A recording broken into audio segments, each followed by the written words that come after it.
कोल्हापूर महानगरपालिकेनं राजारामपुरीसह शहरातील अनेक भागांमध्ये गेल्या 8 महिन्यांपासून ते वर्षभरापर्यंतची पाणी बिलं नागरिकांना दिलेली नाहीत. बिलाची रक्कम वेळेत नाही भरली तर दंड व्याज आकारण्यात येत असल्याबद्दल नागरिकांमधून नाराजी व्यक्त होतीये.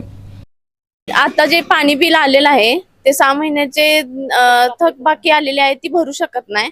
जे दंडात आलेले आहे ते पण भरू शकत नाही, कारण रेग्युलर आलं तर भरणार आणि मंथली आलं तर हे करू रेग्युलर भरू शकेन आम्ही.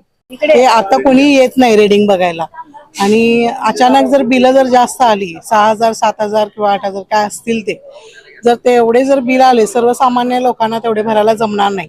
जर ते थोडे थोडे भरायला त्यांनी जर परमिशन दिली तर चांगली गोष्ट आहे. पाणी बिलं उशिरा देऊन पाणीपुरवठा विभाग दंड व्याज आकारून नागरिकांची अक्षरशः लूट करत असल्याचा आरोप शिवसेना ठाकरे गट महिला आघाडीच्या कोल्हापूर शहर प्रमुख प्रतिज्ञा उत्तुरे यांनी केलाय. महानगरपालिका प्रशासनानं याची गांभीर्यानं दखल घेऊन तात्काळ कार्यवाही करावी, अन्यथा तीव्र आंदोलन छेडण्यात येईल असा इशारा प्रतिज्ञा उत्तुरे यांनी दिलाय. नागरिकांच्या दृष्टीतून आपण बघायला गेलो तर सर्वसामान्य नागरिकांना जे आपले प्रामाणिकपणे नियमितपणे टॅक्स भरतायत, पाणीपट्टी भरतायत, अशांना तुम्ही पाणी बिलं देत नाही आहात आणि ते भरायला तयार आहेत. 6 महिन्यांनी वर्षभराचे एकदम दिल्यानंतर ते सर्वसामान्य नागरिक कशा पद्धतीने भरतील? बरं, असंही नाही ते नुसतं बिल आहेत त्यावरती तुम्ही दंड आणि व्याजही आकारताय. म्हणजे हे अतिशय चुकीची गोष्ट आहे.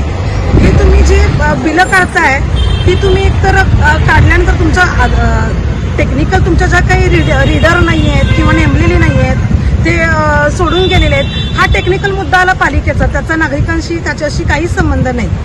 आणि ज्या पद्धतीनं तुम्ही जी बिलं काढलेली आहेत ती आता इथून पुढे देताना नागरिकांना वेगवेगळ्या स्लॅबमध्ये द्या, टप्प्यामध्ये द्या, जेणेकरून ते भरतील आणि त्याच्यावरती दंड आणि व्याज हे न करता द्या. खऱ्या अर्थाने एकतर आम्ही हे पूर्वीपासून नागरिकही अधिकाऱ्यांना किंवा पालिकेच्या ऑफिसमध्ये जाऊन बोलतात, पण तरी रीडर पाठवले जात नाही. आम्ही आमच्या माध्यमातून अधिकाऱ्यांशी बोलत असतो आणि त्यांना सांगितलेलं असतं आम्ही की असा अडचण आहे, तर त्यांच्याकडून पूर्तता होत नाहीये. त्यामुळे आज ही वेळ येते की आम्ही पत्रकाद्वारे त्यांना इशारा देतोय की लवकरात लवकर ह्या प्रश्नाचा सोक्षमोक्ष आपण नाही लावला तर एक राजारामपुरीतले नागरिक तसेच शिवसेना महिला आघाडीच्या वतीने अतिशय मोठ्या प्रमाणात तीव्र आंदोलन आम्ही छेडू.